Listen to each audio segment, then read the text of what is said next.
तुम बताओ, पहले तुमने दस्तखत किए थे कि तुम्हारे पिताजी ने? सोच समझ के उत्तर देना। नौकरी गई बाहर में, सच बोलना है अदालत में। हमने आगे पूरा अपना भविष्य पढ़ा है।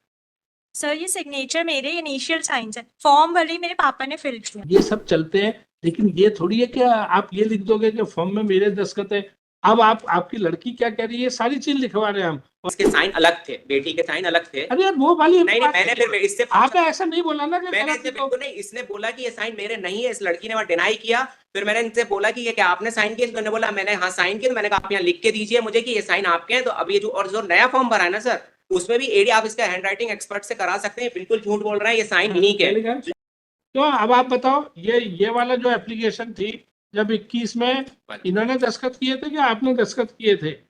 मेरे दस्तखत नहीं सर, मैंने फॉर्म भरा हूँ, दस्तखत मेरी बेटी के सर। देखिए, हम हैंडराइटिंग से जांच करा पाएंगे तो नियुक्ति फिक्ति तो मिलेगी नहीं आपकी, क्योंकि हम कंटेम्प्ट केस में हमको ये भी अधिकार है कि अगर कोई प्रश्न ये हो कि कोई कूट रचना है तो एक बार जाके वकील साहब से बात कर लो, क्योंकि हमको फिर मजबूरन हो सकता है हमको ये डायरेक्ट करना पड़े। और अगर आपने साइन कर दिया तो ऐसा कोई इसमें पहाड़ नहीं टूट पड़ा, लेकिन बात सच आनी चाहिए, क्लीन हैंड से आना चाहिए, स्वच्छ हाथों से आना चाहिए। तुम बताओ, पहले तुमने दस्तखत किए थे कि तुम्हारे पिताजी ने? सोच समझ के उत्तर देना। नौकरी गई बाहर में, अपन को सच बोलना है अदालत में। हमने आगे पूरा अपना भविष्य पढ़ा है। सर ये सिग्नेचर मेरे इनिशियल साइंस है, फॉर्म भले मेरे पापा ने फिल किया है, बट ये सिग्नेचर मेरे है। नीचे के साइन भी पूछ लें सर कि नीचे वाले साइन उनके फादर ने किए थे कि नहीं, एंडोर्समेंट किया था कि नहीं। इनफैक्ट आप देखो नीचे जो लिखा है, इसने यही लिखा है, ये it is seen that on 8/4/24 it is mentioned that form was filled by, ये एंडोर्समेंट करने की जरूरत ही नहीं थी ना, as an applicant he had signed. हाँ ये तो एडमिशन है उनका खुद का। एक्चुअली आपने जो यहाँ लिख दिया ना मिस्टर, हाँ ये फॉर्म भी आपने भरा था, आवेदक के दस्तखत भी आपने किए थे। देखिए सर, ये यहाँ मौजूद नहीं है मिस्टर नेटवर्क, ये जयदेव सिंह, उन्होंने मुझे बुलाया, वहाँ के जो सीसीटीवी कैमरे हैं उसको लाइव करवाइए मिस्टर नेटवर्क। लेकिन फिर आपने ये लिखा क्यों था ऐसा? उन्होंने बुलाया सर, मिस्टर नेटवर्क पूछिए सर जी, और मिस्टर जयदेव सिंह जो वहाँ मौजूद थे, हम लोग को बुलाया। इनके कहने से लिख दिया था, ये कह रहे हो आप? हाँ सर, मैं ये कह रहा था, लेकिन जब उन्होंने बोला यार कुछ नहीं होता, ये फॉर्म दिए सर नहीं submit that on 8/24 he wrote this इबारत ही बोलते हैं क्या, वो अंग्रेजी में, वो हिंदी का, that application form for compensate amendment was filled by him and signed by him because, आपका क्या नाम है? जयदेव सिंह थे उस समय। जयदेव सिंह कौन है? यही है? नहीं सर, नहीं सर, ये है that one जयदेव सिंह। आप किस पोस्ट पे हो? सर मैं associate professor. Jaidev Singh, who is associate professor in medical college, had asked him to write these words, that form was filled by him and signed by him, and this fact can be verified on perusing the video audio recording of the said day, that is 8/4/24 कितने बजे की? ये sir 3:30 बजे की बात है। At about ये 3:30 form चलते हैं, ये वाले नहीं चलते हैं, ये नया फॉर्म है सर। 3:30। यार ये सब चलते हैं, लेकिन ये थोड़ी है कि आप ये लिख दोगे कि फॉर्म में मेरे दस्तखत है। अब आपकी लड़की क्या कह रही है, सारी चीज लिखवा रहे हैं हम, और अभी भी वीडियो रिकॉर्डिंग हो रही है, इसलिए आप पलट नहीं सकते हो।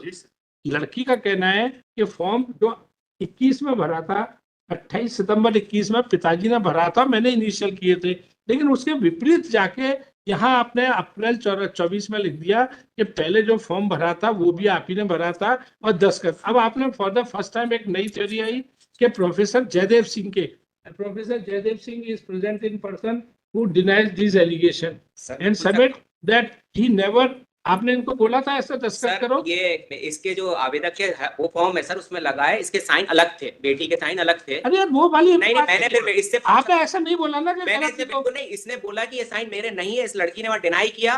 फिर मैंने इनसे बोला कि ये क्या आपने साइन किया? तो उन्होंने बोला मैंने हाँ साइन किया। तो मैंने कहा आप यहाँ लिख के दीजिए मुझे कि ये साइन आपके हैं। तो अब ये जो नया फॉर्म भरा है ना सर, उसमें भी एडी आप इसका हैंडराइटिंग एक्सपर्ट से करा सकते हैं। बिल्कुल झूठ बोल रहे हैं, ये साइन इन्हीं के। And he never directed the father of the applicant to record this fact that previous application and signature were his. Therefore, controversy arises and allegation and counter allegations are being made. Malad, in these, Malad, just before your lordships may further dictate the matter, Malad, just 1 minute may be given to me, Malad. Huh. Now, there is a situation arises before your lordships is that one party is saying A, second party is saying B.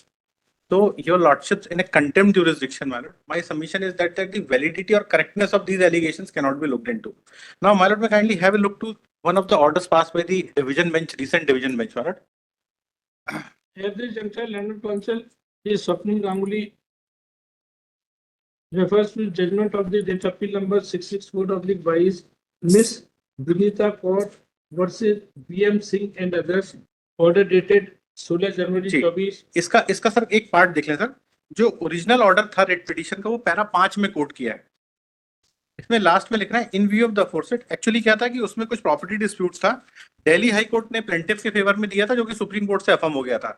उसके बाद ये आया था कि भाई इन्होंने 109 110 की application move करी है, तो कोर्ट ने बोला इन सब चीजों को रिकॉर्ड करते हुए कि that in view of the aforesaid the petition stands disposed of with the direction to respondent number 3 tehsildar Bhopal to decide the aforesaid application dated so and so in accordance with law by passing a reasoned and speaking order positively within a period of 4 weeks from the date of receipt of certified copy of this order. This is the order.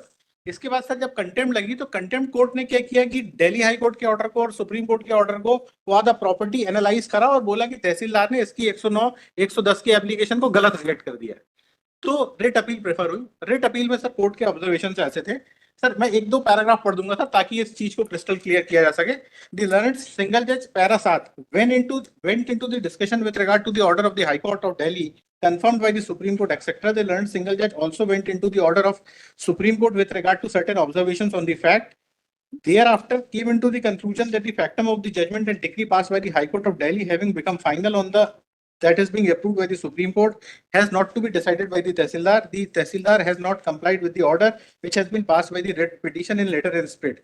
On considering the contention, we do not find any contempt has been committed. The order of the single judge is quite clear. It has only been narrated that the respondent Tehsildar shall consider the application of the writ petitioner dated so and so in accordance with law by passing a reasoned and speaking order positively within a period of 4 weeks from the date of receipt of the order. The Tehsildar having passed the order do not find any contempt. ऐसा करना और उसके बाद sir contempt para शुरुआत से लेके para 1 से लेके पूरा पेस्ट कर दे लास्ट तक सर ये आ गया कि इसमें है ना। पैरा 9 में लिखना है sir the contempt court would only decide as to whether the order is complied therein by disobeyed or not. Beyond the contempt court would not have justified to pass such an order in contempt petition to justify the order passed by the writ court. Therefore we do not find any approach employee is correct. The contempt petition is entitled only to consider the willful disobedience, not otherwise else. It cannot record finding on the fact or law. Therefore, came into the conclusion by expressing the order passed by the writ court. Therefore, we do not find finding recorded by the learned single judge just and appropriate. The question of initiation of contempt proceeding by justifying the fact that the law and the proceedings of the contempt court is impropriate. Para 11, we would like to reiterate the jurisdiction of the contempt court is limited. It is limited to the extent of finding out whether there has been any willful disobedience or not. The answer to that could be positive or negative. The contempt court cannot go into reappreciation of fact or law, granting extension of time of passing otherwise order. It is beyond the jurisdiction. Therefore, no such order could have been passed by the contempt court except to find out whether the contempt has been committed or not. So my submission is that considering all the situation, my lord, we have passed a detailed order that we have brought on record as Annexure AR1. Now, my lord, in that rejection order, we have categorically stated that the original form date of death is 10 years back or 14 years back. Now, this after attaining the age of majority when she applied, her father now says that he has signed the original applications. So that original application could not have been treated to be a valid application. Now, when the second application has been filed, so based upon the compassionate appointment policy, when a detailed deliberation has been made by the authority and they have reached to a conclusion that now the application is time barred and the death is more than 10 years. So as per the spirit of the compassionate appointment policy, the compassionate appointment could not have been granted. In these circumstances, my submission is that this order can be challenged in a writ petition. The contempt court cannot go for a further inquiry in the entire matter. My lord, this is my submission. है ना। तो ये करते हैं as is mentioned, it is seen that it is now 4:23 and arguments have to be arguments of learned petitioner counsel are also to be heard. Therefore, due to the paucity of time, case is adjourned, कब लगाते हैं?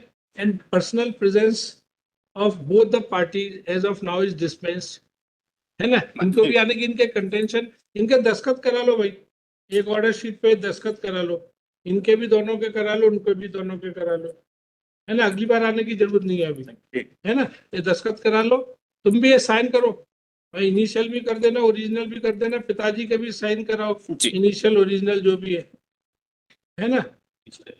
वैसे मैं एक बात पूछ रहा हूँ, इतना स्ट्रिक्ट व्यू क्यों लेता है? कभी कभी चिढ़ हो जाती है क्या कुछ लोगों से? मैं बताऊं सर रीजन क्या अरे है? नहीं नहीं, आप मत बोलो, आप मत बोलो, ये मैं उनसे बात कर रहा जी। हूँ। क्या कुछ चिढ़ भी हो जाती है क्या कभी कभी? इतने अपन बारीक बारीक क्यों वो करते हैं? जैसे डॉक्टर का होता है ना कि भाई चाहे डकैत आ जाए गोली निकलवाने, चाहे साधु आ जाए गोली निकलवाने, अपन सबका इलाज करते हैं। आपका नहीं, मैंने ज्यादातर विभाग का देखा है, कंपनसेट अपॉइंटमेंट पर तो पूरी अकल झाड़ के रख देते हैं अपनी, जैसे कहते हैं ना, सारा ज्ञान उड़ेल के रख देते हैं। मतलब केस यहाँ से शुरू होता है, आप तो दस्तखत करो, वो तो है ना, यहाँ से शुरू होता है हर विभाग का, कि क्या इनके उसमें सांप छछूंदर ढूंढे जाए और कंपनसेट अपॉइंटमेंट डिनाई किया जा सके। आपका नहीं बता रहा, जितने भी मैंने देखे सबका ऐसे ही रहता है। मतलब अपन को वो बात सहन नहीं होती है।